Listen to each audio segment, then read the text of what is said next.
dialogue, because that's important. But that also does not mean being disrespectful. So please remember to critique the idea and not necessarily the person.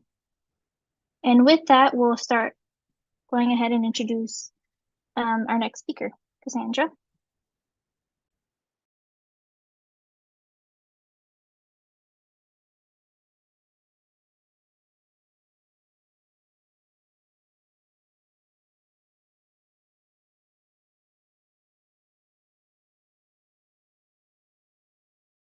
Oh, give me 1 second, Cassandra. Where are you?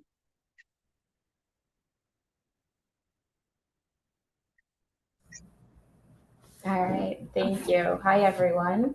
My name is Cassandra Kachaha. I'm a parent of 2 CPS students and a member of Raise Your Hands Board. 14 years ago, my husband and I enrolled our bright-eyed and brilliant 3-year-old in CPS. Like tens of thousands of families experience each year, our hopes for our child's education eventually became fear for our child. We never expected that school would become a place of trauma. We never expected that the adults we'd entrusted with our child would deem our child unworthy of the supports he needed. We never envisioned that advocating for our child would become a part-time job. And we never envisioned moving schools multiple times in an attempt to find an educational atmosphere that would serve the needs of a brilliant and disabled Black child. Before I connected with Raise Your Hand, I was completely unprepared for the maze of denials and lack of accountability that is navigating special education in Chicago public schools. Our child attended a highly rated selective enrollment elementary school program. The school was completely unable to meet the needs of a child who's both a genius and disabled. He was also the only Black child in his class, and we found ourselves losing our bright-eyed child. Educators insisted our child's support needs were a sign that he's not gifted. Administrators insisted that his grades and test scores were a sign that he needed no supports. I beg each of you to learn the history of special education in Chicago, research how special education funding and policy works, and I beg you to make a concerted effort to meet with and understand the needs of families, especially bilingual and Black families of students with disabilities. Our kids deserve so much better than they are receiving. And now for our question. Sorry, I have to switch screens.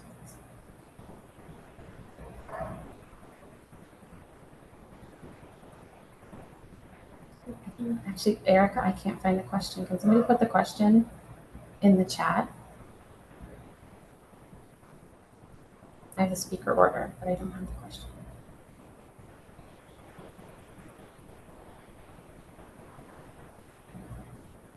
Kathleen put the question in the chat.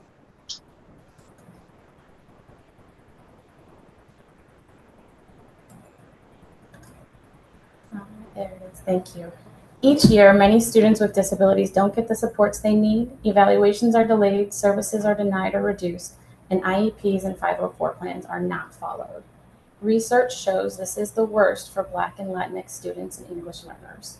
What policies should the Board of Education members create and/or support to combat those inequities?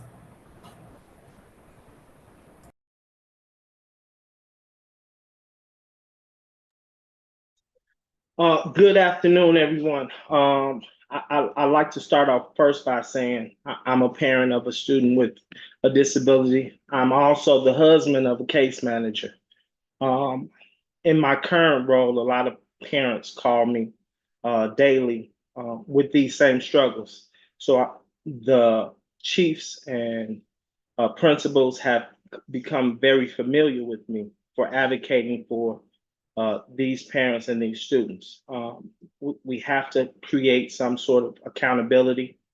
We have to have someone in the district that will advocate for the parents, to go in to IEP meetings, to manifestation hearings, so that they advocate for parents with IEPs and 504s. so that they understand their rights, and so that case managers and principals are not talking over their heads. We have to have somebody at the district level, chiefs held accountable for what's going on, and the oversight of IEPs, and calling in our district managers as well to ensure that our babies are getting what they need.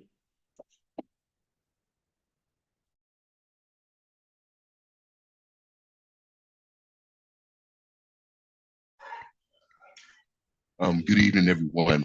Thank you for that question. My name is G2 Brown, and candidate for the 5th District. And I would just offer this. I think that in addition to what Mr. Hargrove said, which I agree with, I think it's important to know that the underserving of Black, Brown, and English language learners is culture within Chicago Public Schools. It has been happening for decades. I remember when Overton Elementary closed in 2013, and they dumped 250 children inside of Mollison without as much as an extra counselor. And the young people were getting their least restrictive environment services under the stairs on the first floor. I think that that's why the importance of sustainable community school is so important. We have to reevaluate how we're looking at school. In other words, the schools must be ready to meet the child's need, not whether the child is a fit for the school. But if you have a district that is a choice district, then it is less about what the students' needs are, and it's more about how the schools are marketed, how they appear. And so it's very important to make sure that young people have holistic supports for special education. Yes, their 504s and their IEPs must be met, but if that is the central focus of the district, to make sure that we are meeting every child's need, then the resources can be allocated to make sure that we have things like environments where young people with special needs can get the services they deserve. And it's not educating children on the cheap. It is making sure that our young people have those resources that they need. But what we have in Chicago Public Schools is an ideology problem. That means that underserving our children is acceptable, is palatable. Thank you very much.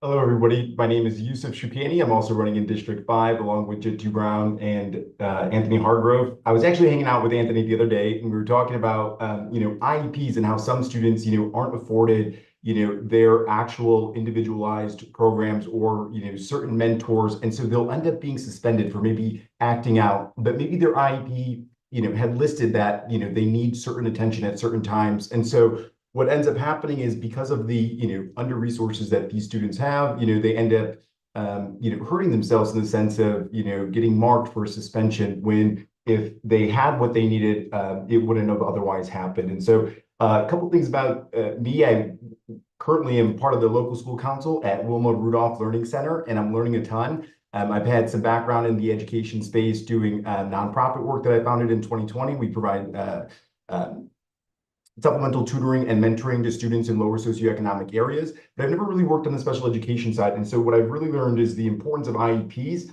And I think Chicago Public Schools has the chance to be on the cutting edge. America is not known for great special education programs across the country.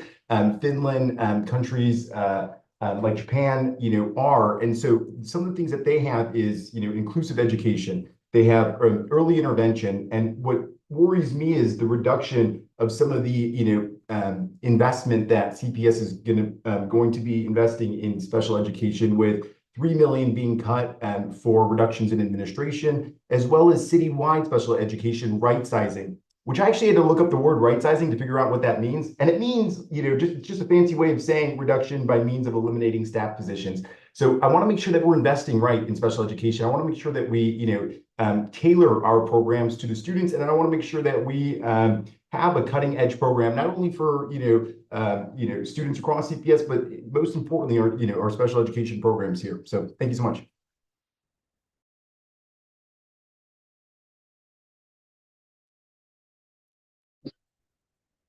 Hi there, my name is Makayla Blades and I am running in the 5th district as well.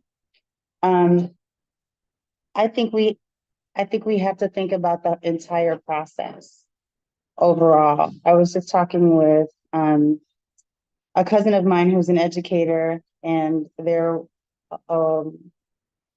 at her school, one of the moms came in. She had just had her child evaluated for the first time. There was 12 people standing in the room that all sat down around a table with just her by herself. And they were talking to her about her child's needs. She had no idea what was going on. She was overwhelmed. She was all alone. And though everybody was there to help her, she had no understanding of what to do to help herself. She had no idea how to advocate for her child. She had no idea how to wrap her head around all this information that she was getting all by herself. And so if that's the entry point to special education, where does it go from there? I've also had friends who literally had to form groups and clubs in order to figure out how to navigate the waters and get what they need. There was one of the school moms that at my kid's school fought every single year to get her kid an IEP. It was never allowed. Her kid went to high school and within 2 weeks had an IEP. So if it's that random, if there isn't a real consistency on how we're applying the rules and how we're demonstrating that our children are important to us, we've got to rethink how we approach this. My name is Anusha Thodokora. I am running in District 6, and I'm running because I believe every child in our city deserves access to a high-quality education, and that includes our diverse learners. When I was a middle school math teacher, my school experienced so many challenges just to meet the legal requirements of fulfilling a student's IEP obligations. Not to mention making sure beyond what was on paper that my students were actually making meaningful progress in school. It took partnership with parents, with school leadership, with other teachers to advocate for students to get the resources that they deserve, but it should not have to be a fight for resources. Every school in CPS should, at a minimum, have a full-time special education case manager. We need smaller classroom sizes and more special education classroom assistants to have more individualized attention for students and their needs. And we need funding for early interventions so that our youngest students can be screened properly for undiagnosed needs so that they can start to get resources early before opportunity gaps widen for them.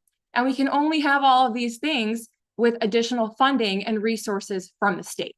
So I'm a former teacher, but I currently work as a policy advocate focused on a range of progressive issues, from defending public education to lowering healthcare costs and protecting students from predatory loans. And as an advocate in Springfield, I know how to build power and form broad coalitions and leverage relationships to pass bills. And that's the expertise that I'll be bringing and the relationships that I will be bringing as a board member to be a vocal leader for school funding. We need that state revenue to fully and equitably fund our schools and meet our students' special education needs.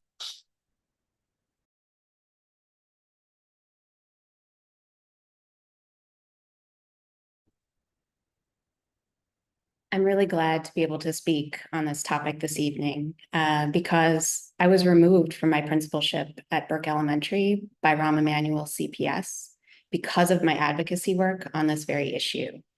When CPS systematically delayed and denied services to special education students and their families, that led to an unprecedented state investigation and a state mandate for a massive overhaul of special education service delivery, I was at the forefront of awareness raising on this work, taking a position in support of our most marginalized students.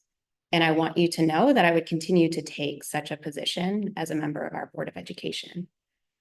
Today, when we look across the district, we see many of the same issues.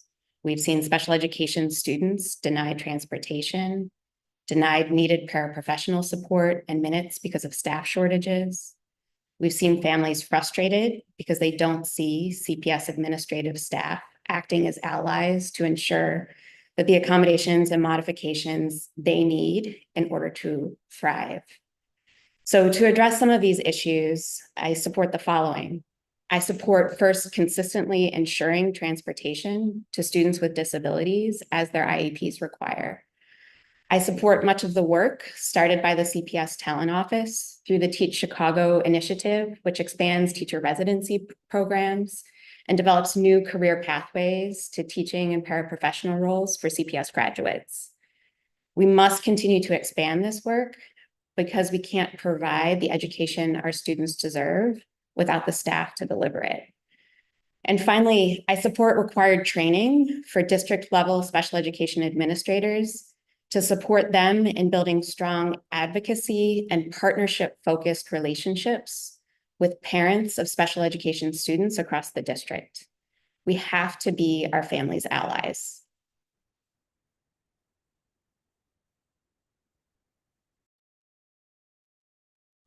Good evening, everyone. My name is Lamont Raymond Williams. I'm running out of District 9. I'm running simply because our students deserve better. I believe the question was, what policies would we want to implement in order to affect change and more support for our students with special needs and disabilities? First, I wanted to say thank you to Cassandra for her question and framing it the way that she did with her own personal family anecdote. I too have come from a similar background. I don't have children yet, but I'm an uncle to 2 special needs kids who were born severely premature and have had lifelong diabetes and are also on the autism spectrum. And so IEPs and 504 plans has become a norm within our family. I'm not in education. I do not have a background in education as a teacher, but I have one as a mentor, a tutor, a coach. But I do have a background in government for the past 6 years, and I've utilized that government to assist and consult on all manners of our government budget at the county. The reason why I bring that up, because I think it's important. Our budget reflects our values. Our budget reflects where we plan to invest dollars and invest resources. So with that being said, I looked at the fiscal year 2025 budget that was recently approved. And one of the things that strikes me is if you look at what they allocate for special education and even for early childcare and childhood education, one of the things that sticks out is the proposed positions for fiscal year 2025. They're already planning to cut over 1,000 positions. And then there's a footnote that says the increase in school-based positions reflect increased enrollment of students with IEP minutes to ensure these students' needs are met. Yet we see a trend that there are more and more needs for IEPs and 504 coverage and support, yet we're reducing it by 1,000. I think as far as policy goes, one of the things that I would want to see us do is advocate and lobby more and demand more federal funding under the Individuals with Disabilities Education Act and also under the Every Student Succeeds Act. So that's what I would like to do.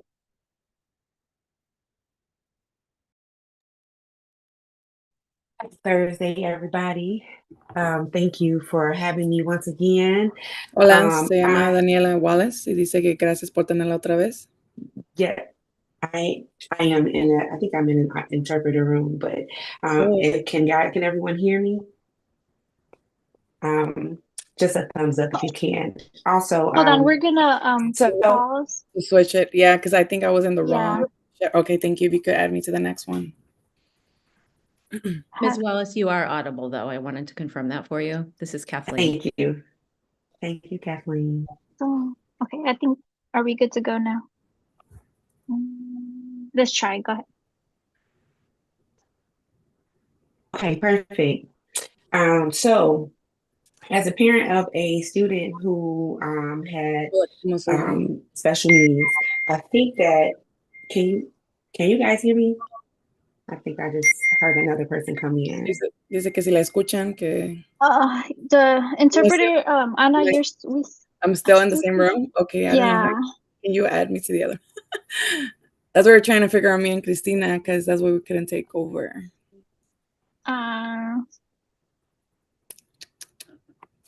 Would you add, I think you would add yourself to Spanish, wouldn't you?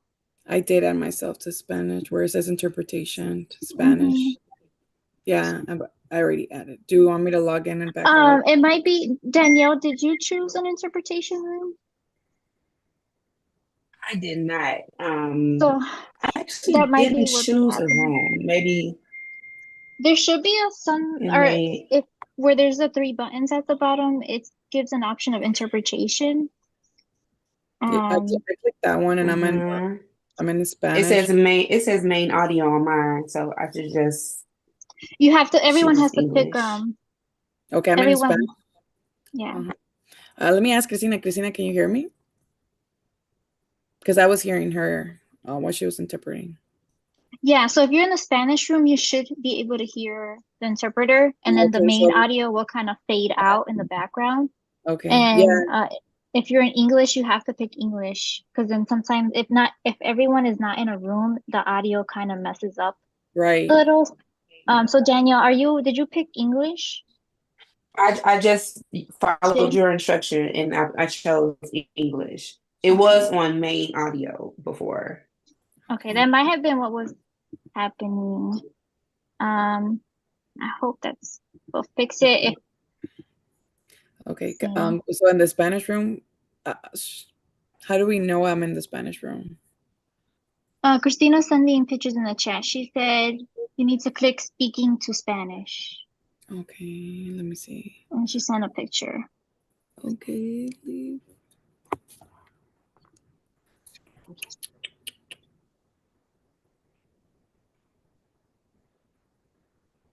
Yeah, I'm actually. And then Danielle, we'll restart your time after we figure this out, so that way it's fair for you and everybody else. Okay. Yeah, she said you have to click speaking to Spanish, so only Spanish speakers can hear you. But I don't know where exactly that is.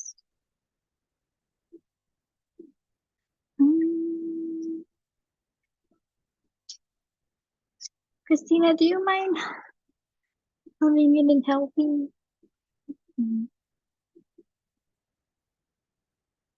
Christina says she could continue interpreting until we fix this. So, and I don't if you could keep kind of messing around with it. Yeah, I will. Okay, thank you. Gotcha. Okay, Danielle. Sorry about that. And then someone asked, where do you choose a language? So at the bottom, if you're on the computer, there's these three buttons at the bottom, or it might show up as a separate just option where it says interpretation. And it's going to give you main audio, it's going to give you English, and then it's going to give you Spanish. And you want to click English if that's what you need, or Spanish if that's what you need.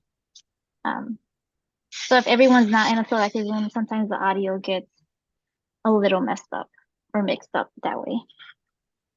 So I'll go ahead and start your time, Danielle. Go ahead. Okay. Jody, could you unmute her? Oh.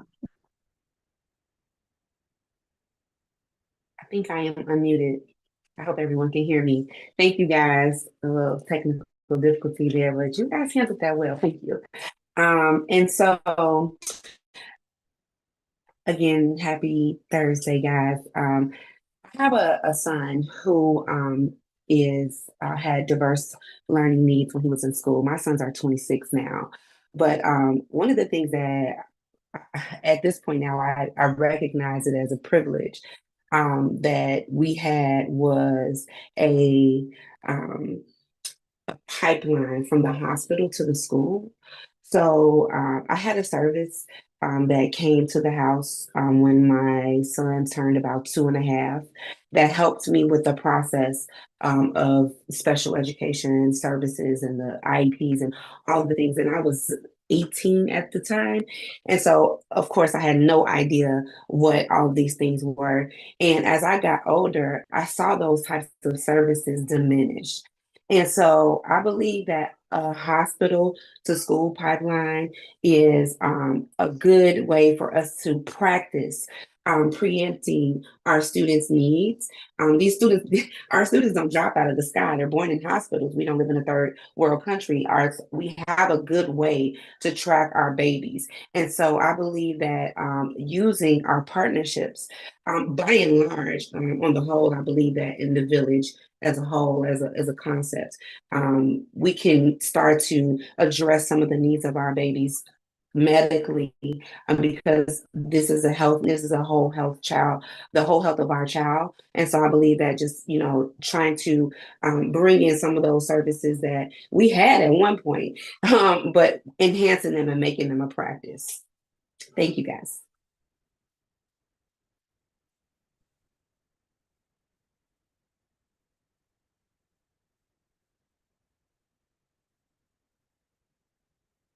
Hello, everyone. My name is Lynetta Thomas. I'm running in District 9.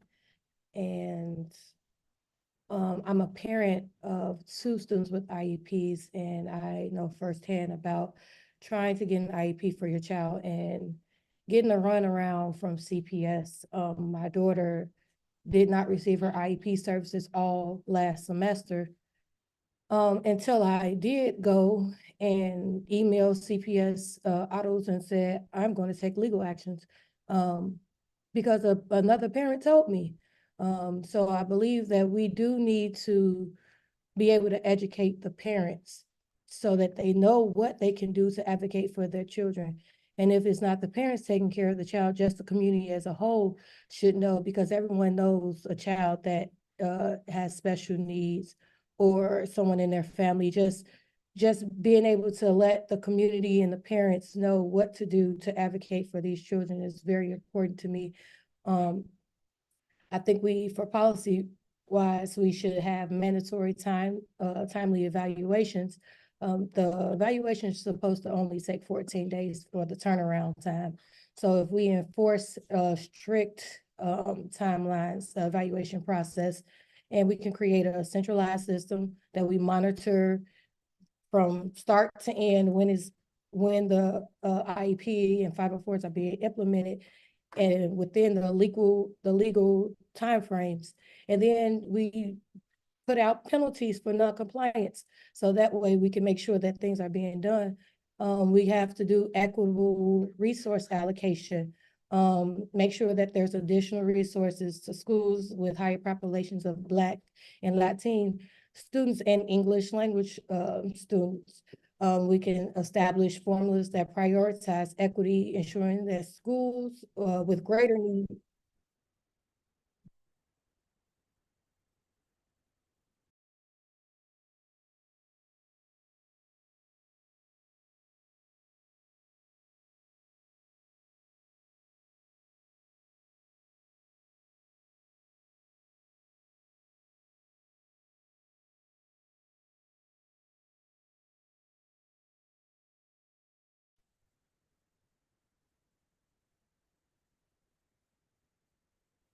Good evening.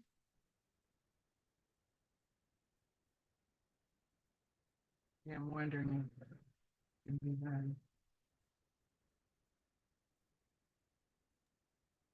We can hear you. Oh, okay.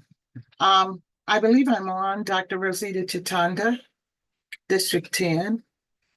And I'm coming to this forum as a parent and grandparent, a parent of 4, which I started with CPS when my children were small as a parent organizer.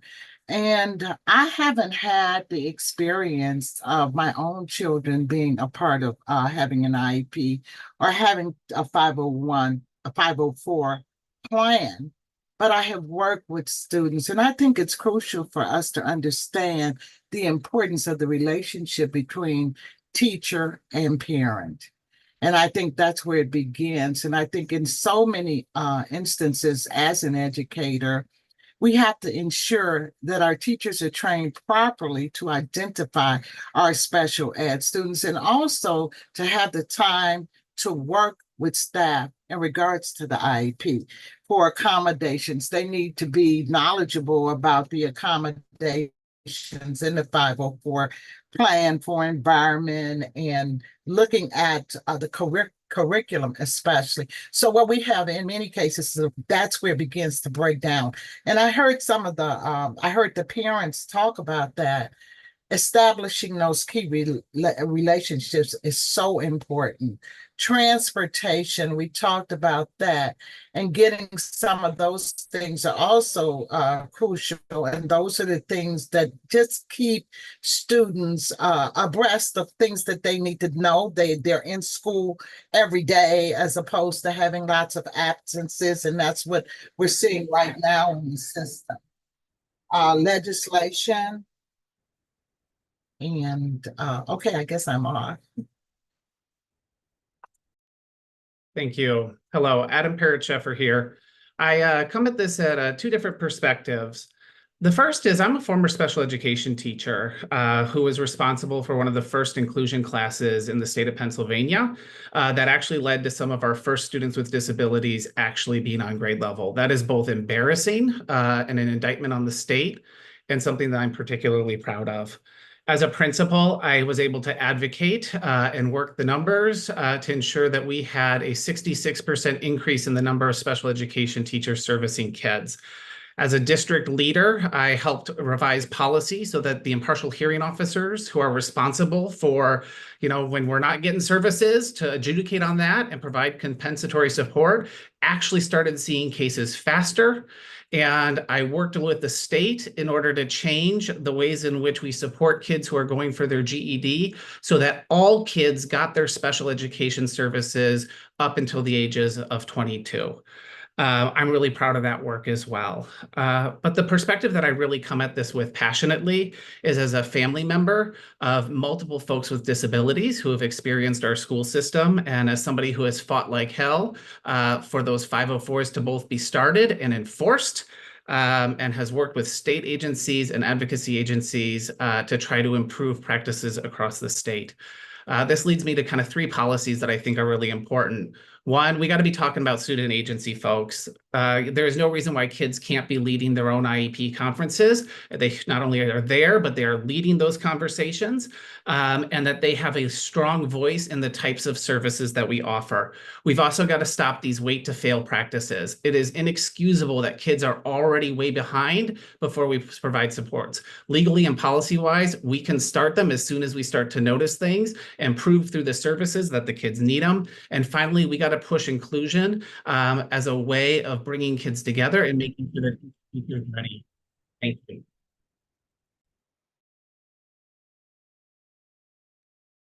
Good evening, everyone. My name is Karen Norington-Reaves, and I am a candidate in the 10th district. I'm also the mother of a blind child who is medically complex and also gifted. And so Cassandra's comments to lead into this discussion today really resonated with me on a deeply personal level.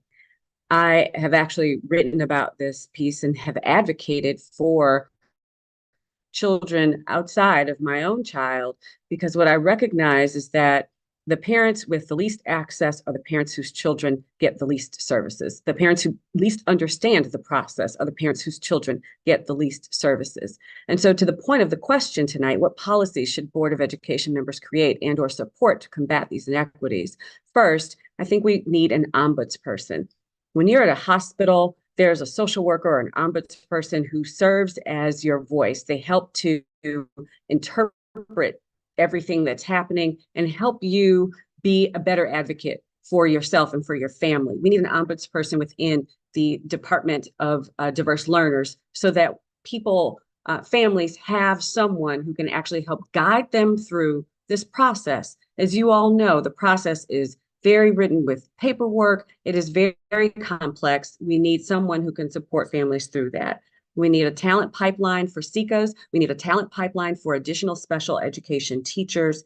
We actually must make sure that, I agree with Adam, that our kids are helping to lead their own IEP conferences. I actually witnessed that with my own daughter and was completely impressed that this 12-year-old led a meeting about her own goals with 11 adults. That is not common. It is not something that we advocate for our children, but we actually have to empower them, and also, most importantly, empower parents to be advocates for our children. Thank you for your time this evening. I look forward to greeting more of you and sharing more of my views. Thank you.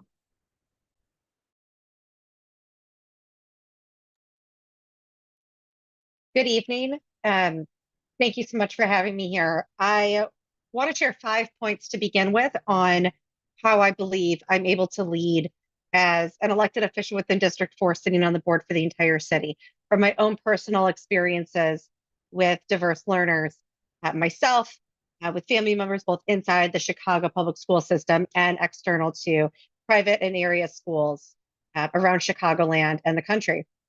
My aunt is a speech pathologist who's worked with many students who have left Chicago in our sister districts and has her own very firsthand experiences as she can speak for teachers who maybe don't feel comfortable speaking for themselves in the Chicago system.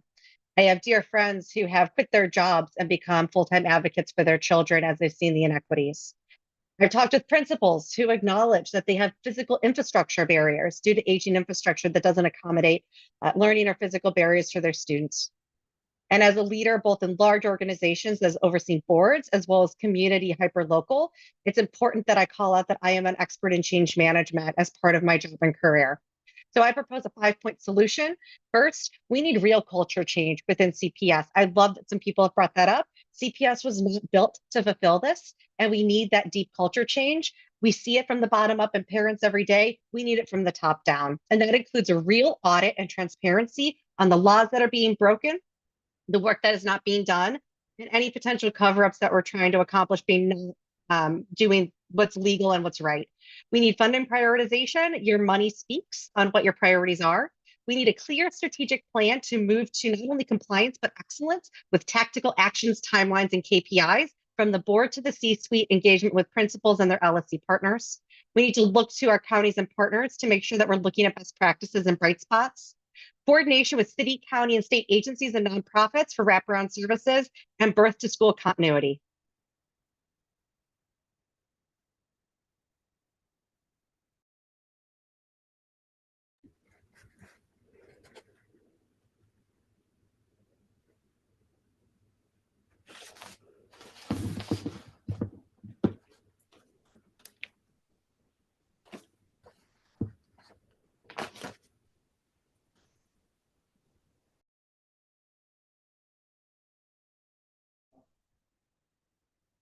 Okay, sorry about that.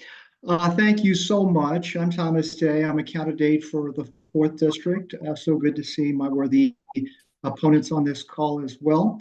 To be frank, the caller's comment about and concerns about special ed are not necessarily unfamiliar. Of course, I don't know all of the details, but we all understand we have a real crisis on our hands with regard to special ed students. I think it's important to recognize the context in which we're having this conversation. The number of students requiring IEPs has increased sharply in recent years. About 15% of CPS students require IEPs, 52,000.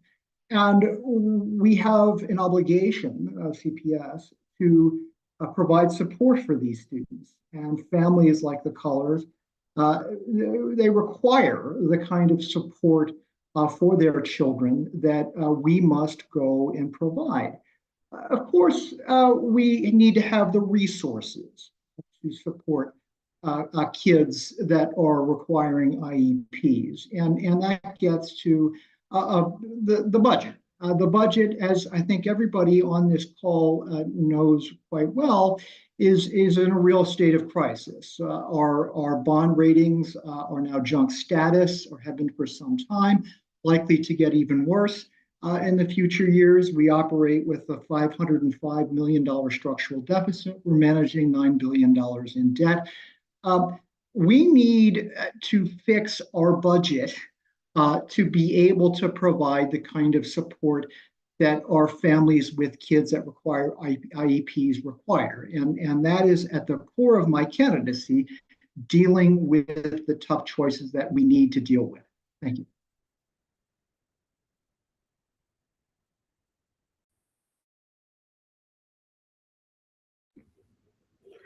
Hi all, my name is Ellen Rosenfeld, and I am excited to be running for Chicago Public Schools' first elected school board. Thank you, raise your hand, and thank you to everyone who is here today. I've spent my entire adult life working as an advocate for our students in Chicago Public Schools. I care deeply about ensuring every child, regardless of circumstances, has access to a high quality education, and that's why I'm running. I'm the only candidate in District 4 that's been a parent, an LSC chair, a teacher, and I currently work for Chicago Public Schools in family and community engagement, which brings me to my first point about diverse learners, and that is partners with parents.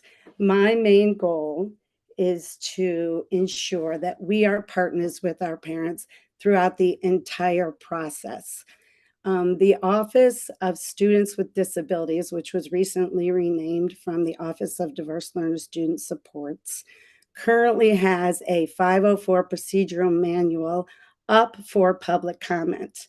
I encourage everyone to go to cps.edu and make a comment. Look at what Chicago Public Schools is offering and look what they're talking about for our students. I believe that every school needs a full-time case manager, a full-time social worker, and better training for our teachers to support our teachers and support the people that are on the ground and in the classrooms and working with our students. We need transparency on the budget. How is the money being spent? We're paying a lot of money to outsource some of our diverse learner services and really to some not very good programs. So let's address these situations internally. Let's see what we can do within CPS to help our students. Let's help our parents navigate the system. I work for I work with a parent university, and we do a lot of classes and workshops on helping parents and offering support to parents of diverse learners. We need to increase attendance at these programs and make them more readily available to all of our parents.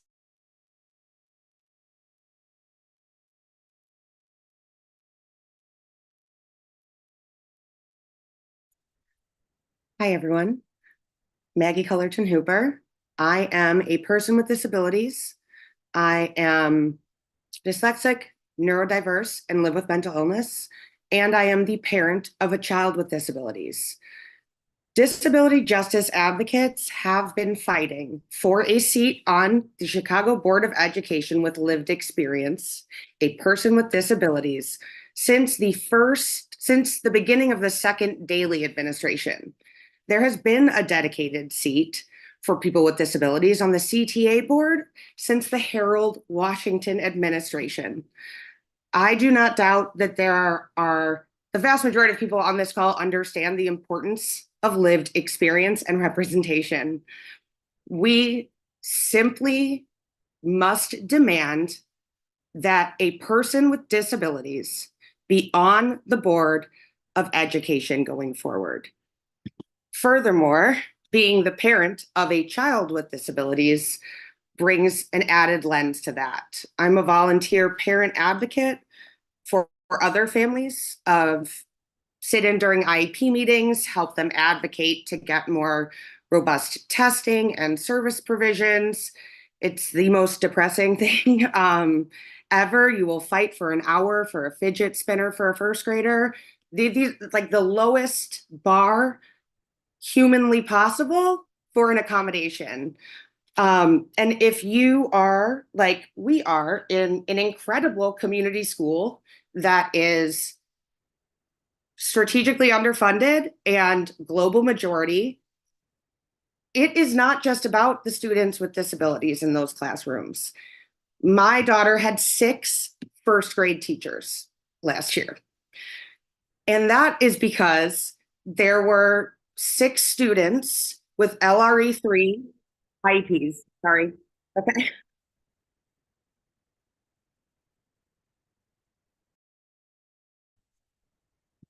Hi there, my name is Kate Doyle, and I am running to represent the 2nd District. I am a former public school special education teacher. I am also the founder and leader of a nonprofit that provides career training to young people. I care deeply about this topic, and as a board and as a community, we need to insist that we are working so that all our students with disabilities receive a high-quality education that prepares them for a successful future. Compliance is table stakes. What we're looking for is that successful future. So some priority areas that I believe we need to look at as a board. One, increasing access to special education services in preschool. Right now, we do not have services at every preschool, and so families are left to travel from their neighborhood school only to return for kindergarten. We need to help our families start off on the right foot. We also have to continue to support policies that enhance cohesion between general education teachers, special education teachers, and clinicians.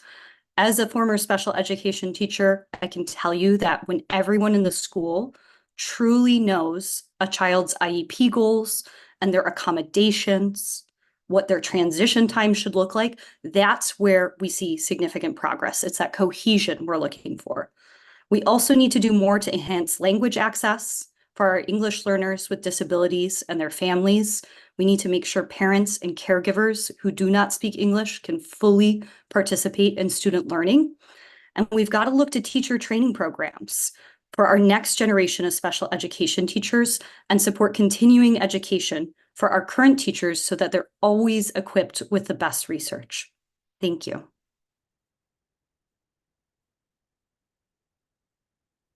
Good evening, and thank you to raise your hand. My name is Dr. Michelle Pierre, and I feel like this is an extremely important question. And so, Cassandra, thank you for sharing about your twice gifted child, because I believe when we are supporting the 52,000 children in CPS to reach their highest potential, we will actually impact all students. The research shows that when you think about the children that are on the edges and provide the right supports for them, guess what? All children in the classroom actually get supports. So here's 3 policies that I would love to see that align to my campaign. So the first piece is budget transparency. So we actually need to see what is our return on investment for all of the ways that we are providing special services to our students. So we should identify where are the areas that we are seeing the biggest bang for our buck and the why behind it, and see if we can replicate those services. 2, we need to identify where we're not seeing those gains and the why behind that, and then either make changes, delete it, and stop doing it. But the most effective way to be able to support our kids is actually to provide all the services that they need, and that usually comes with budgetary needs. So that's the first piece. Second piece is making sure that we have policies to ensure that families get the supports before they are at the table. So as a board member, I would advocate that our parents are able to get the supports, as Karen was saying, to speak to someone that can advocate for them, understand what they should be advocating for their child before they get into the meeting. Because we know that when parents feel enabled to advocate for their children, they will be able to do that at the table. And we have to make sure those services are in multilingual ways. So making sure to advocate and support the voice of our families and the caregivers. The next piece is to really think about how we can support for our teachers to be able to increase the. Thank you. Hi, my name is Jenny Custer. I am running in District 1.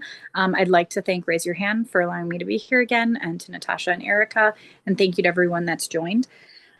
We've heard a lot of similar themes as all of the candidates have, kind of gone along and talked about their ideas, and I feel like mine are also very similar. Some of the policies that a board can create to allow, this change in the special education world include having those case managers at every building that can support those students. That person's sole job is to be able to look at all of those minutes, look at all of those accommodations, communicate with different team members across the building to make sure those children are supported. Second is also having those classroom supports in the classroom, those teachers that are there to provide that individualized attention to those kids. And all of that, of course, falls under the budget. So that is something we will have to look at, but also the hiring process. We need to get those teachers into our buildings and hold on to them as long as we can. Another theme we've heard a lot today are those early interventions. So incredibly important. We know that early intervention is one of those things that helps our students and helps to close that gap. We have to start putting in some of those preschool screenings, kindergarten screenings to make sure that our kids are on track.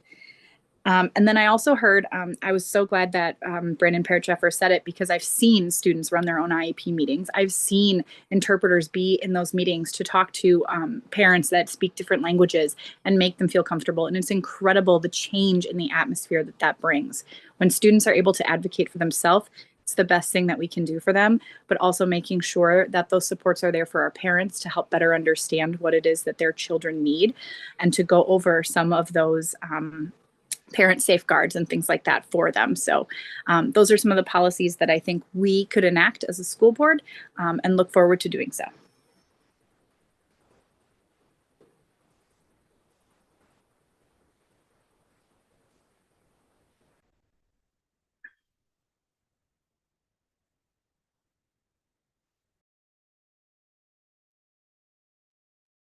Hello, everyone. My name is Jason Donis, and I'm a candidate running in District 3, the district I grew up in.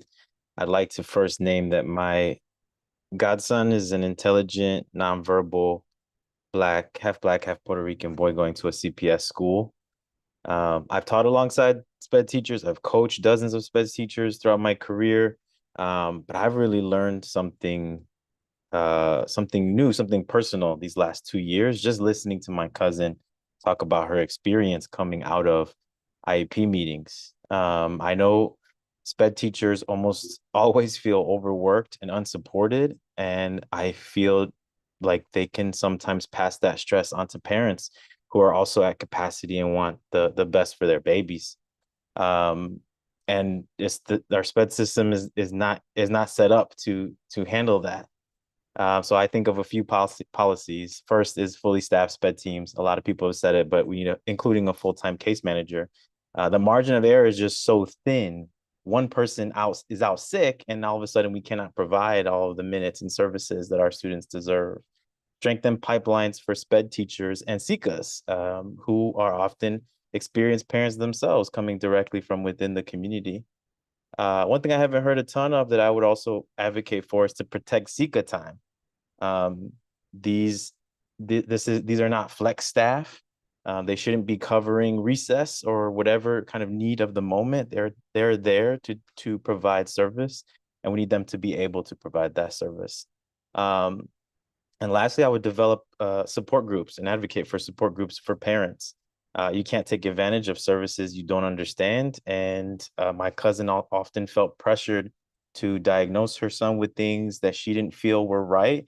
And it blew my mind when I found out that there were advocates available to you. I would advocate for more of those services.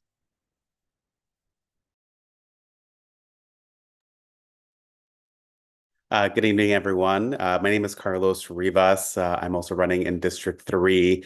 As a former teacher, I've worked with families to be able to access specialized services, and being in those IEP meetings and helping students really develop their voice as they're working through those meetings. And I taught at the high school level, and one of the hardest parts for me was one of my advisees who didn't get diagnosed and didn't receive services until the end of his freshman year, meaning he went all throughout early childhood education, elementary school, without being diagnosed and receiving the services that they needed, which then led the student to not be able to progress with us as a group because they had to be held back because of all the supports that he needed.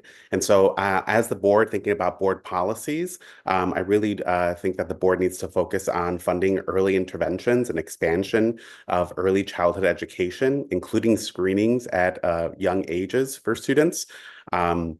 I think that's going to be incredibly important. Also, making sure that we have a case manager at every single school, and that also that case manager is not a flex employee that's pulled to do 20 other responsibilities at that school, that their primary responsibility is going to be case management and supporting those families. And then finally, I want to make sure that the board also fixes the transportation issues that it's currently facing to ensure that special students with IEPs that have transportation provided to them have that transportation on day one. We can't have students missing school just because as a district, we haven't been able to figure out how to get students to and from school in a way that's feasible for the district. So thank you.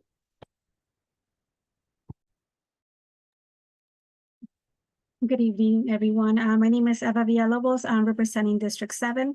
I'm a mom, a very frustrated mom of 4 girls, one who also has an IEP. Cassandra, thank you so much for bringing this up. It is a very frustrating and sometimes losing labyrinth to try to navigate, especially when you cannot have any other friend that maybe might be in the same situation. I believe that, I know that we have issues with the budget, but there is ways where we're able to work with other organizations that can provide some of the support. I think that social worker and caseworkers should be mandatory, just in the same way that we should have a nurse in every single school. We should be able to implement screenings from, in the same manner that we do from birth. Go ahead and keep on following up with them and following through with them, even starting from preschool. I myself went ahead and did that, even though my daughter failed by 1 point. She passed by 1 point her IEP, which I didn't think was adequate to say she doesn't need additional support. We need to make sure that we're able to navigate parents and know what other kind of things we're able to provide with them, providing some kind of support system even through the school, and more than anything, having student inclusions. Students more than anything know exactly what areas is it that they're suffering and where would they need more support. They matter just as much as any other kid, and we should not be putting them off to the side. Our diverse learners need as much support as all the other kids, and if we're not able to incorporate them in our schools, where are they going to end up? There's an increment number of kids now needing IEPs, and we cannot turn a blind eye to this.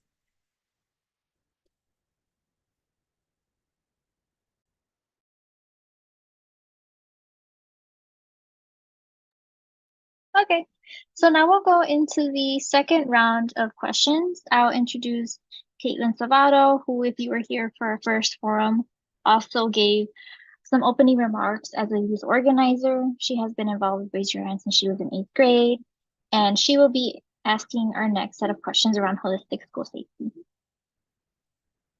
Could someone unmute Caitlin, please?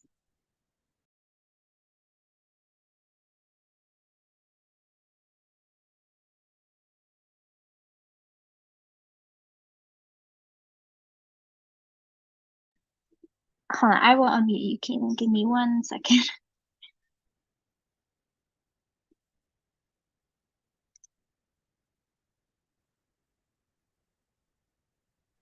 Okay, thank you. Hi, good evening. Like she said, my name is Caitlin. I'm a senior at Julian High School on the South Side. I've been an organizer since I was in 8th grade. I've organized to get cops removed from Chicago public schools. I've worked on ordinances like treatment, not trauma, to reopen the mental health clinics across the city.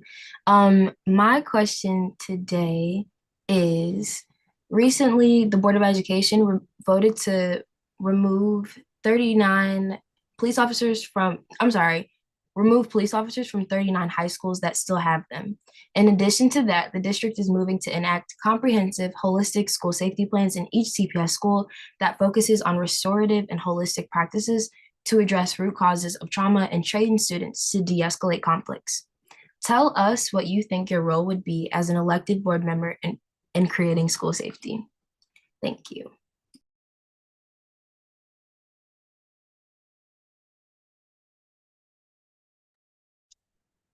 As the board member, first, I'm a former dean. So as a board member, I just believe that our role in school safety is ensuring that all of our schools are safe, ensuring that every student in our building feels comfortable.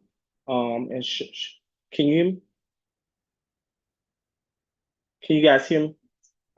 Ensuring that we have oversight of board policies, making sure that there is no, and leaving that decision up to the, I believe, in my opinion, leaving that decision up to individual schools, as far as SROs go, as far as leaving that decision up to our LSC members and our principals, because they know the day-to-day operations, ensuring that we have restorative practitioners there, ensuring that we have social workers and psychologists in the building that can help with trauma, ensuring that we oversee the day-to-day operations of our buildings every day. I think that's our role, is just ensuring that we have those things for our scholars.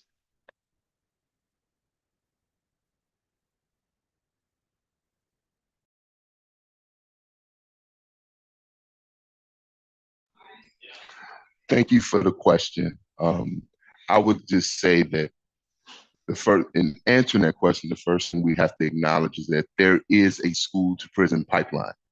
The school to prison pipeline is not like a leftist figment of our imagination. It is a real thing. There is a culture in public education in the United States that criminalizes Black, brown, and indigenous young people. And part of that is the over-policing of our young people.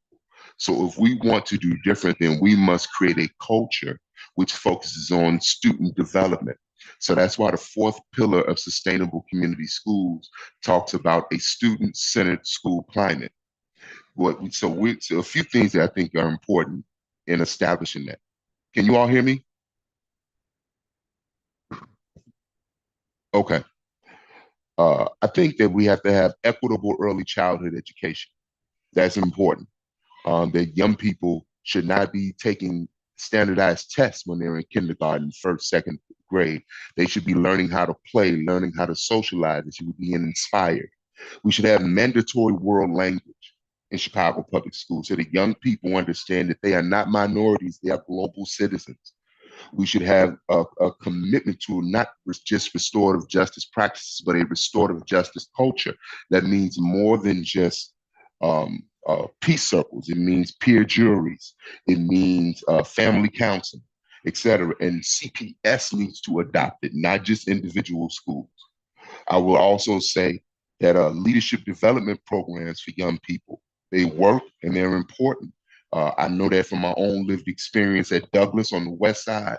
I took young people from Douglas to the United Nations, to the Passamaquoddy Native American Reservation in Maine, and these young people were inspired.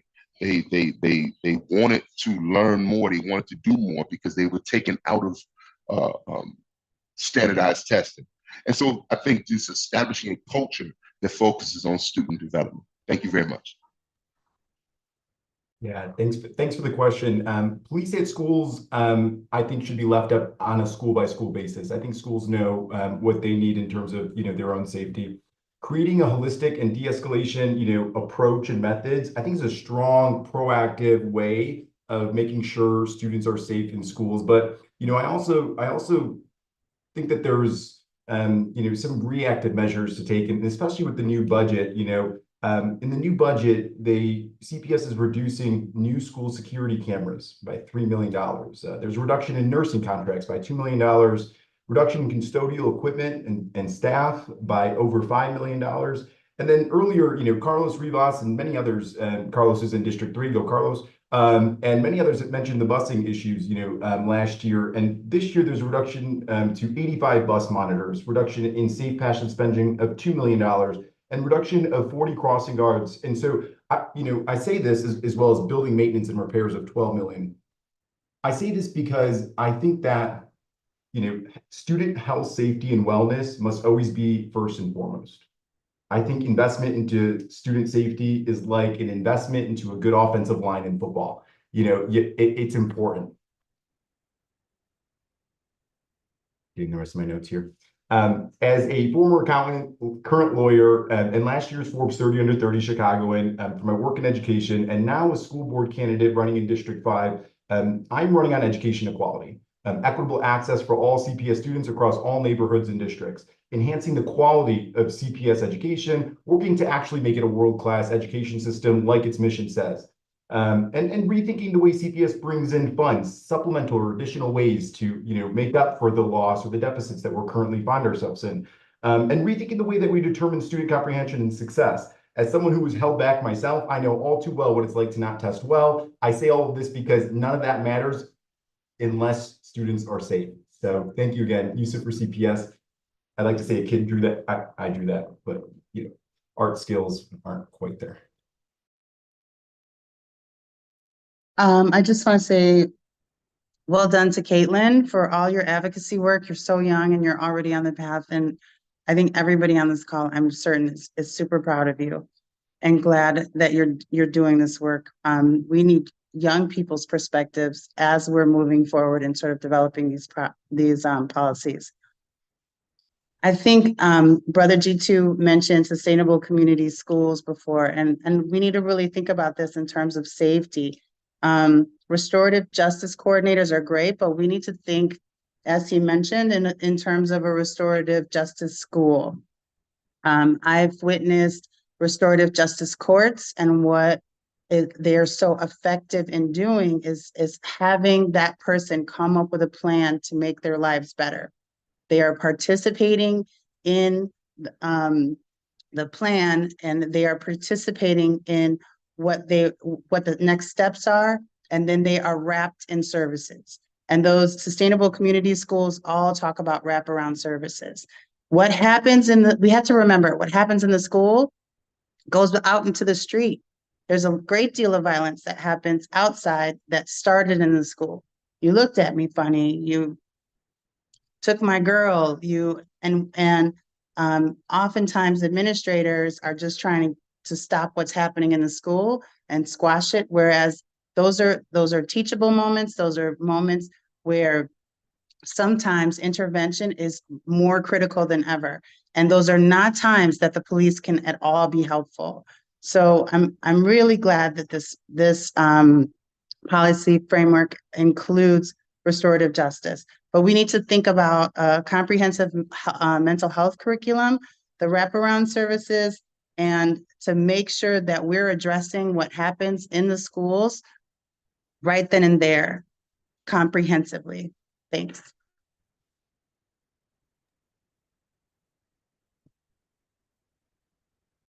Our students across the city are bringing so much trauma with them into schools every day, whether it's dealing with issues like domestic violence or housing insecurity or gun violence. There's a lot of serious challenges that might not be at the forefront of every child's behavior in school, but they are internal to what they're experiencing. And I know this as a former teacher, but also as a current volunteer debate coach with CPS. It's one of the reasons I care so much about after school programs. I spend a lot of time with kids who just want somewhere safe to be for another hour or two after school. And schools are the only places where many of our students feel physically and emotionally safe.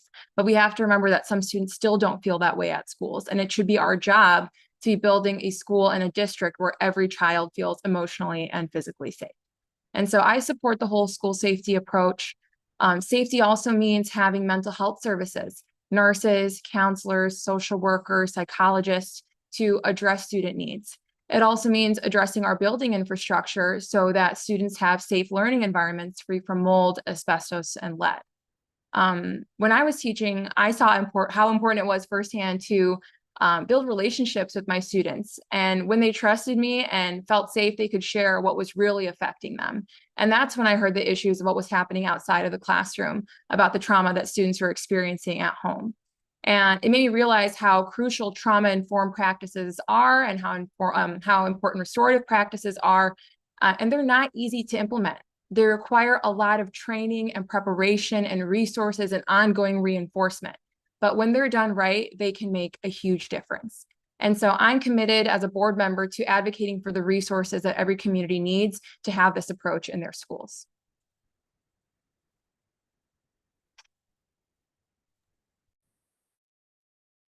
Fundamentally, the way that the newly crafted whole school safety plan imagines building a really strong, positive relational culture in our schools is a strong step in the right direction.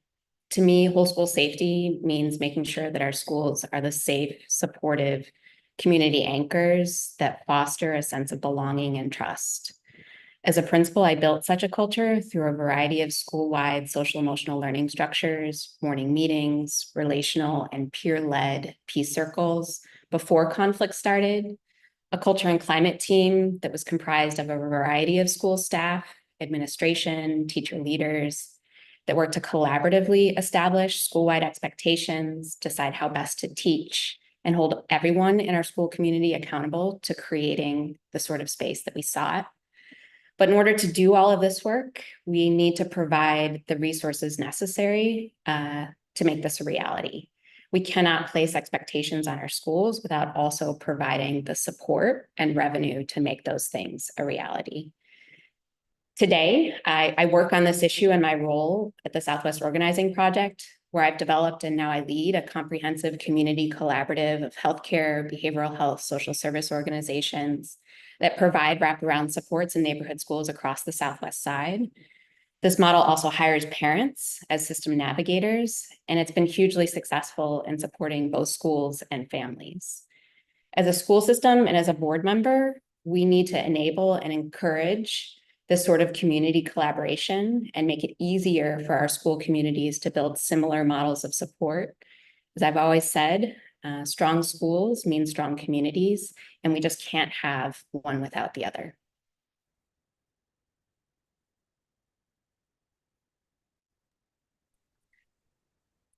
Hello again. Can you guys hear me? Am I up?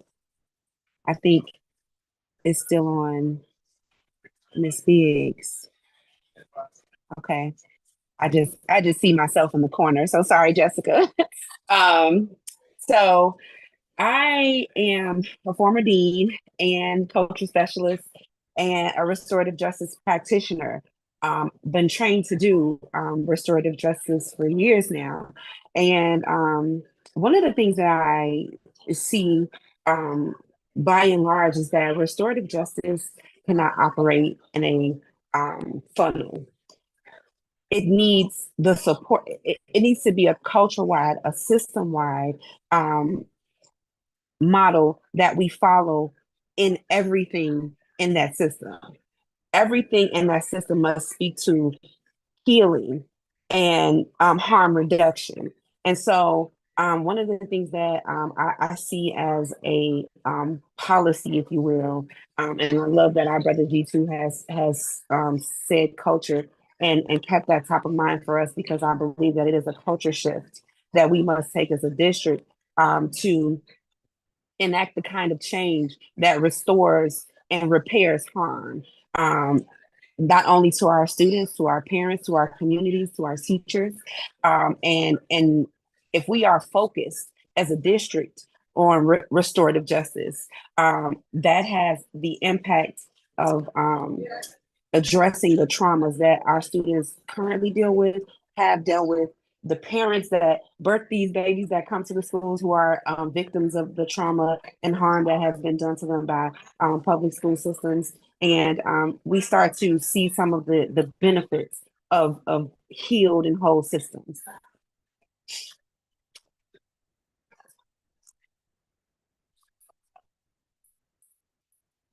They changed the music up. Again, my name is Lamont Raymond Williams, running for District 9 because our schools deserve better. I just want to start off by saying, Caitlin, thank you again for your question. I'm always impressed when I hear you speak. The question is, what is our role in effectuating school safety? And I think we serve a dual role.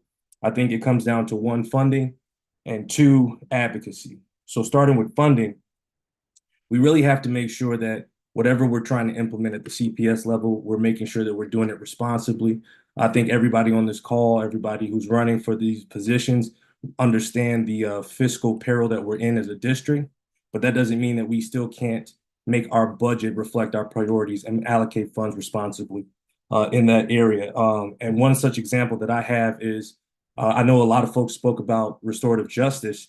I believe that because we are at the top down as the board dictating the overall mission and direction of the district, we should be looking to enter into intergovernmental agreements with other entities, other units of government that are already doing restorative justice work, so that we don't have to recreate the wheel.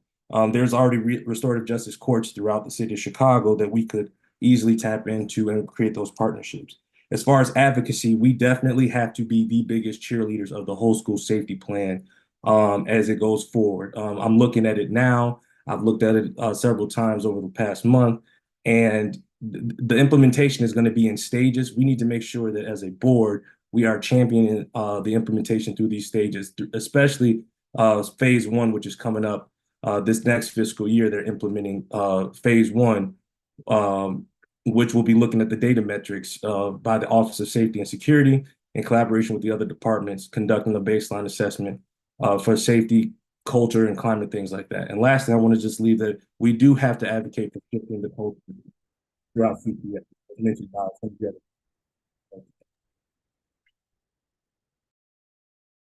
Hello, can you all hear me now? Because I saw afterwards that people were having a problem hearing me. So, can you hear me? I could hear you. You just might have to speak up just a little bit. Okay. Well, in my opinion, we have to promote restorative practices because when I was a freshman at Percy L. Julian High School, Caitlin, I got arrested for going to the bathroom for being a neurodivergent student that was having a panic attack, and I had to pee right then and there. So I believe it's based on the students and the parents and doing a community and having a stakeholder involvement on what we do as far as school safety. When we engage the students, the parents, the teachers, and the community, we can build a consensus on safety initiatives. This ensures that we have a safety plan that's reflective of what the community needs and the values of the community. Because I know in the 9th district, maybe Mount Greenwood would be privy to want their officers in the school because that's Mount Greenwood area. And Morgan Park, where my 16-year-old goes, she says she loves her officer. So it's about speaking to community and not making decisions based on just yourself, and having a collaborative and a coalition-minded approach to things. We can do things like having conflict resolution training. Governor State University is a community partner. You can have teachers can do the graduate certificate in restorative justice. It's things that we can use in we have state funding that can make sure that we're funding and making sure that restorative practices are happening. So yeah, that's all I have to say.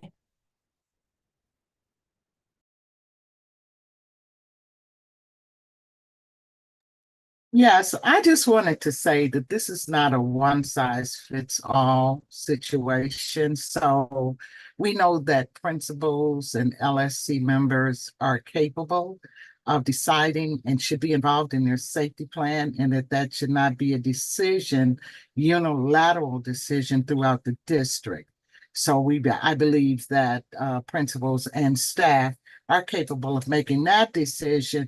We also, as I worked as the co-chair for the Community Action Council for about 10 years, we developed programs to address the needs of our children and our students. And those we brought money, which I didn't think we should have to go seek out millions of dollars to serve our students, but we did. And we talked about those after-school programs that are so effective.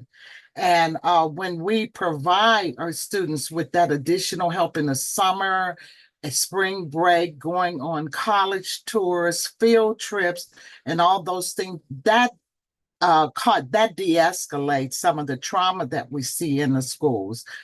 We also need staff training for our teachers in terms of de-escalation and training. Our staff and teachers are just not trained well enough to deal with some of the kind of issues that they're facing on a daily basis. We must also realize that as students learn and as they have mastery and skill sets, that when they learn, that de-escalates trauma, because then they feel more confident about their place in society. They feel more confident about their roles. So I want to say to Caitlin, what a great example you are. And thank you so much for, asking that question, because trauma in our school is something that we must deal with. Yeah, so my personal experience really informs my policy perspective here. I'm a principal who's had to go through lockers, who has found things that could harm our kids and prevent that sort of thing from happening. I have borne witness at funerals of young people who are taken from us too early. I have sat at home praying after receiving emails from my kid's school because a child was lost to gun violence outside, and I just wanted to make sure he'd make it home okay that day. I remember being gutted in 2012 when I had to walk outside after Sandy Hook and look 1,000 kids in the eye and be convinced that they were going to be safe in our building.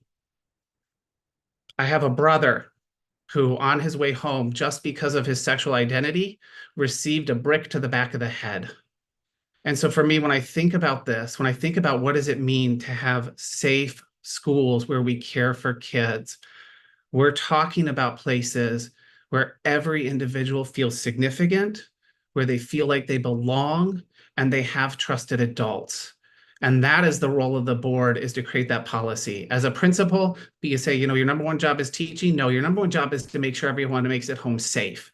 The second most important job is to make sure everyone gets an excellent education. I think we've heard some strong ideas about being reactive, restorative justice circles when things have already happened. I want us to invest in being proactive, right? What I have seen is when kids can tap into leadership experiences, when kids are connected to their school community through rich extracurriculars, when we know the folks in our community and they can walk home safely and parents and organizations are involved, it's a game changer.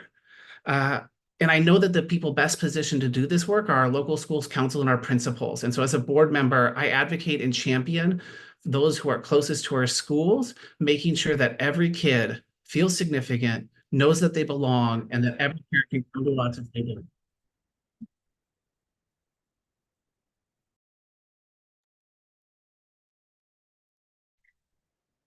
I approach this question as a former teacher, a CPS alum, and an LSC member and now LSC chair at my daughter's school. The board has focused on equitable funding in terms of level positions that must be in every school. And I think that a restorative justice coordinator is required at every single school. I don't think that is a decision that should be made school by school. I think there's a level of consistency and uniformity that we need within our district that ensures that every single student feels safe emotionally, physically, mentally, socially at their school, and that those schools are well resourced to ensure that safety.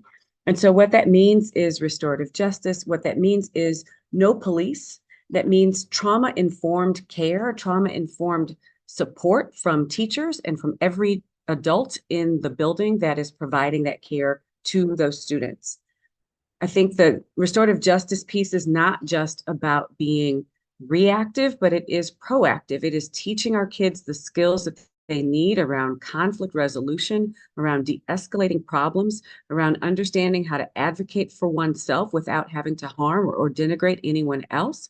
It is about ensuring that our young people have the support and care of every adult in that building, but that they also are empowered to resolve any conflict that might arise and to advocate for themselves at all points in time. From my perspective, this is what is needed. As a board, just to be clear, as boards, we have to create effective policy, but we also have to ensure that there is effective funding available to effectuate those particular policies.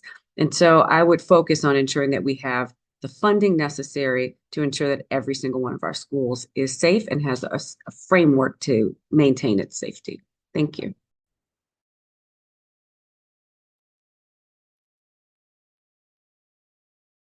Thank you so much. Again, I'm Kimberly Brown for District 4. I'm a CPS parent, a current educator, an LSC volunteer and community attendee, a leader of our parent organization.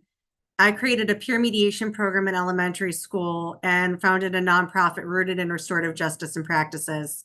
And I'm an experienced board member with over 15 years of experience negotiating complex contracts and agreements, and sometimes advocating against destructive partnerships, both in government and private sector. When it comes to the policy stance on school safety, there are 3 things I want to call out here. 1, CPS needs to own its own failures in what it's done. We cannot expect others when we can't own it ourselves. I do not support a district-wide contract with the Chicago Police Department, and I protect the rights of all students, especially their rights of protection in school. We need to support our principals and LSC partners with professional, monetary, and leadership support to make sure they have a community-specific plan, as well as triage immediate safety concerns with their support to return to what their normal is as soon as possible. But this is really, safety is a health issue. I'm a former journalist who focused on mental health, and I'm an ongoing advocate for mental health as a survivor of suicide and one who struggles and has overcome my anxiety. We need to acknowledge the trauma that happens when shots are fired near a school, and the reality that every time a shot is fired and they go into any level of lockdown, that is trauma for every student that is going to be life-lasting. We need to understand that there are issues that happen at home and affect how a student comes into school. We need to support the teachers and the school leaders who are going through their own trauma, lived before and now. It's not just students, it's the people and the adults in the school. We need agency partnerships regarding home insecurity, food insecurity, domestic violence, the generational trauma of the incarceration programs. And we need to support all the experiences within the foster care system as holistic.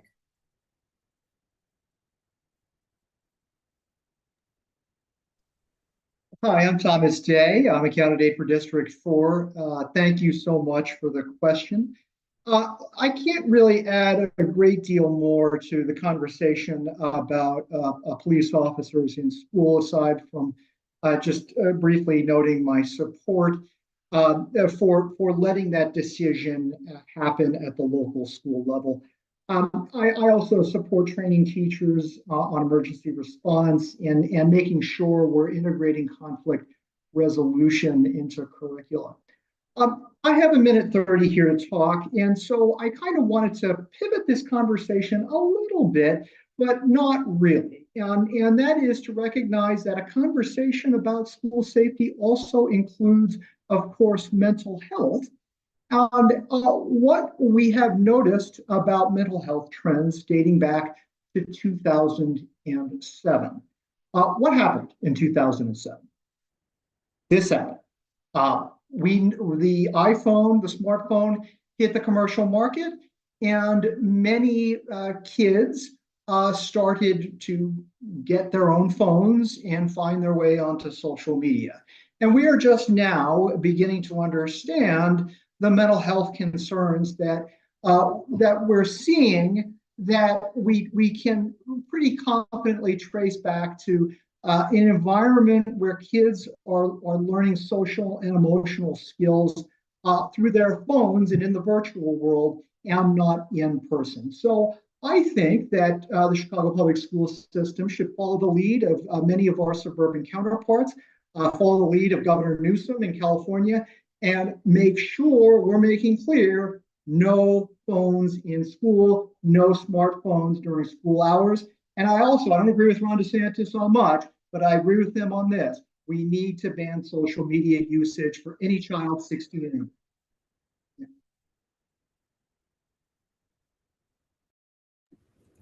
Hi, I love this question. It really goes back to my why and why am I running? I'm running to ensure that every child, regardless of their circumstances, has access to a high quality education. This goes right back to school safety. This whole school safety policy framework draft is just that. It's a framework. I really hope that the current board waits until the elected board is on board to make this, distinct policy, because what I love about this column, what I love about the elected board is that it's the voice of every community. I want to hear what's going on all over the district, and then we make these decisions. As a parent, as a teacher, as a central office employee, I've been in Chicago public schools for 25 years. I've lived the importance of school safety, and quite frankly, once the exterior doors are locked and the cameras are on, and the emergency management plan is in place, we need to address the entire climate. Safety is the physical, the behavioral, the social, emotional, the health, the well-being of all of our students. So cross-departmental whole school safety committees are critical. Culturally responsive communication, investments in student leaders so our kids are empowered. And like I said, last question, authentic parent engagement.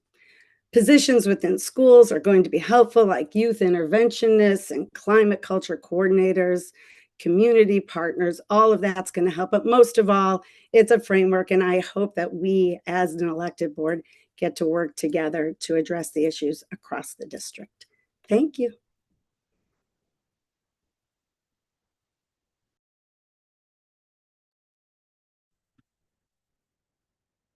The whole school safety framework that has been suggested, they look great. They look great on paper for the schools that have full LSEs and are well-staffed in ways that can create cross-sector committees and have that level of available parent and community and school input to actually implement them. I don't doubt that they will work well, or at least be a step in the right direction, certainly. But there are schools with 4 people on their LSEs. There are schools that have been strategically divested in over decades. And great policy at the end of the day on a piece of paper is not really meaningful without the scaffolding of community that is required at the end of the day for safety. I think an elected LSC member will have to be very conscious and grounded in the fact and the knowledge that we are the ones that will keep us safe. And that framework, that mindset, that advocacy will be critical to ensuring that we can continue to fight for all of our students, for all of their safety, and for ourselves and our families every single day. On the walk to school, while in school, while leaving school. I truly believe that it has to go far beyond that, and that we are the ones that will keep us safe. I'm done early.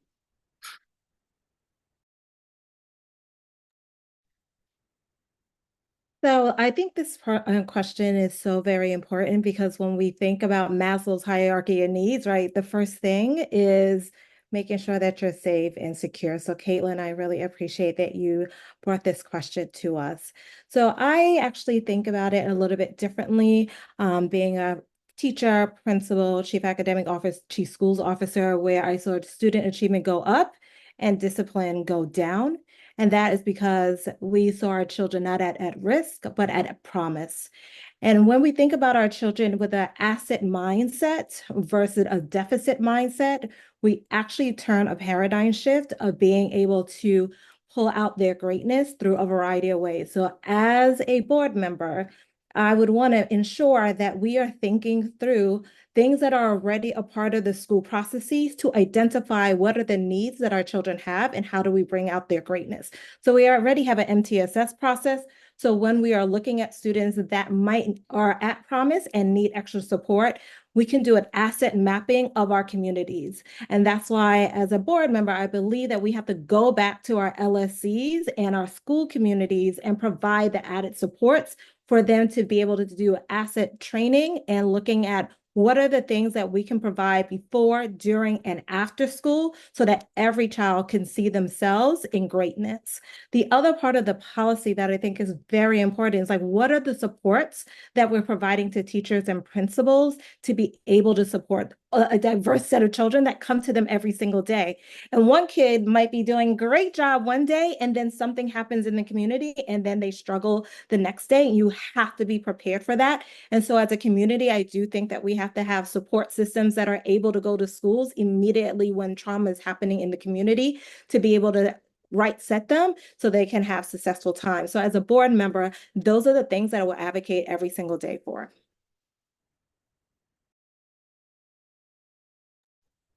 Hi, everyone. Jenny Custer, running again in District 1. much like Anthony Hargrove, I was also a dean for 2 years, and part of my job was all student affairs, making sure that kids were safe, making sure that they were being successful. I think the question of safety is really nuanced because we talk about physical safety, but we also talk about emotional and mental safety as well. One of the things that we were able to do in our school when I was the dean there was to provide programs also for parents. How can I help my child outside of school? And those went from any topic to how do I help my child with social media, to what kinds of things they need to be successful in school every day.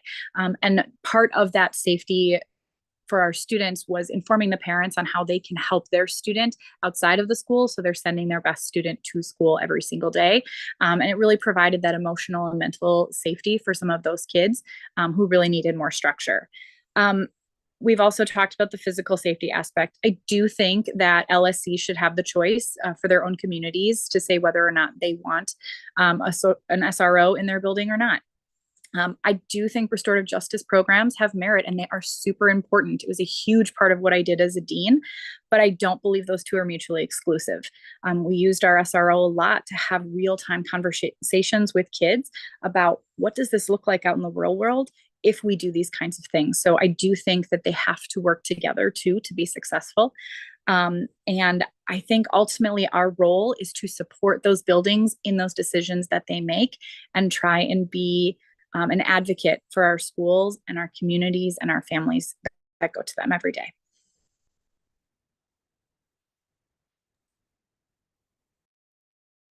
Hello again, everybody. For whatever reason, I've answered this question a lot, from questionnaires to interviews. For whatever reason today, what's flaring for me is the question of how did we get here?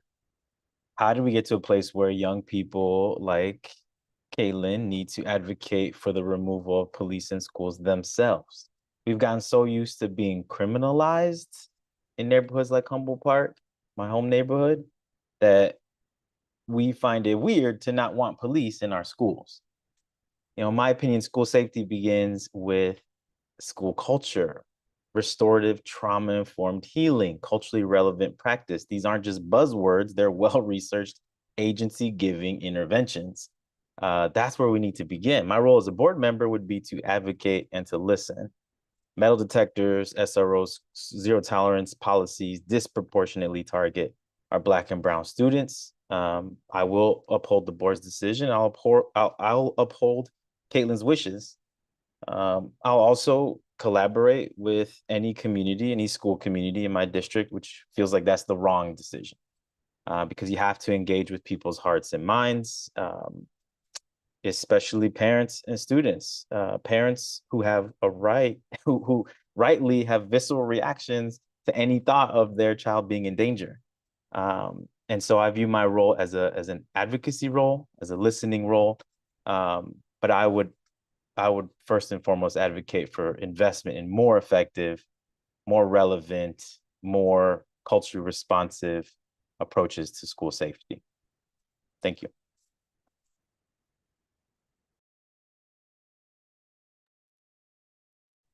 Hi, all. So when I was a teacher, our school went through a process of trying to build more restorative justice practices in our work.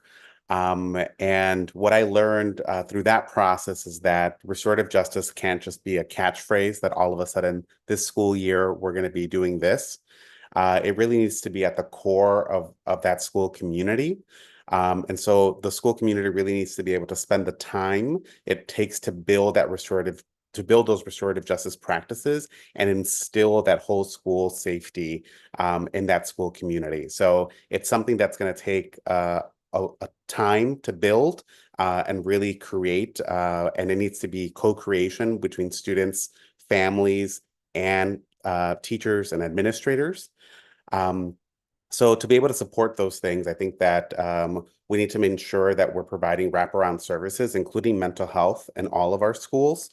Schools, I believe, should be like community centers. Other candidates mentioned that idea of like what happens on the street outside the school bleeds into that school community. Yes. And so we need to ensure that we're providing these wraparound services so that we lack community centers in Chicago. Our schools can be those community centers. So let's bring in those nonprofit partners, expand what those nonprofit partners can be able to do in our schools so we can build interventions that can ensure that what's happening outside of the school community doesn't affect and we're able to treat what's happening inside of our school community. So all of this to say that it's also going to be dependent on resource allocation. So ensuring that we're fully funding these types of programs and services at the board level to ensure that our schools are building that safe community that our students, that our families, that our teachers and administrators want. Thank you.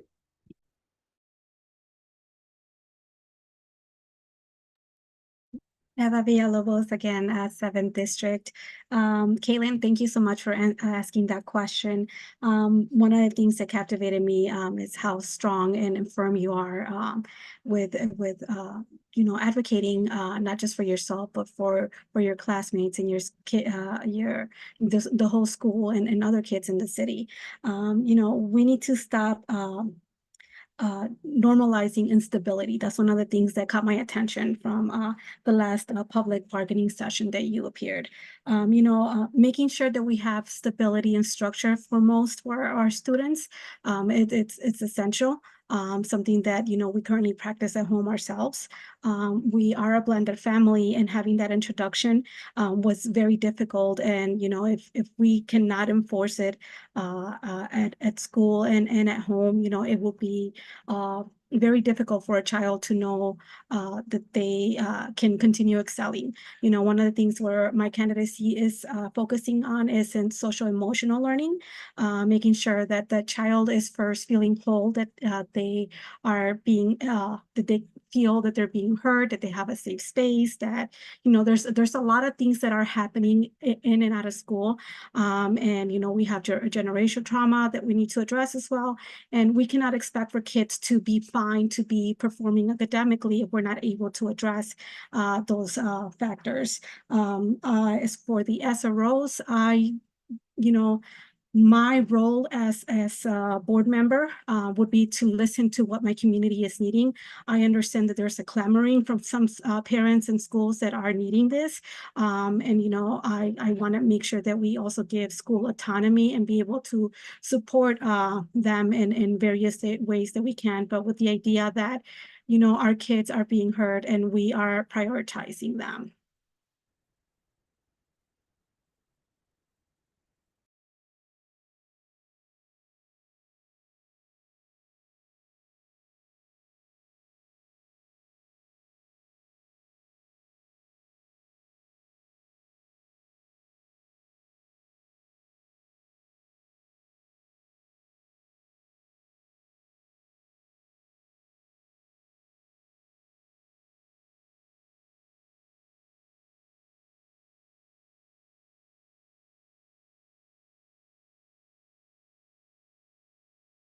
Well, all right, everyone. So that is the end of today's candidate forum. But we would like to thank everyone for showing up, especially for the candidates and everyone who stuck around for us. We do have a few more events coming up in the future. We will definitely provide more details as they come up. We're aiming for our next event to be in person. Please also fill out our program evaluation survey. We'd love to hear your feedback on how our event went, what went well, what didn't go well, what could do better. And also keep an eye out on our website. We do have a webpage specifically focused on the elected school board. You can find help information about where your district is, how to make sure that you are registered to vote as well for the upcoming elections. We're also open to talking one-on-one if you are a parent, student, or CPS community member who is interested in learning more about how to engage with the upcoming school board. So please make sure you keep a watch out on our social media and our website for more updates. But I hope everyone has a good night and a good rest of your weekend.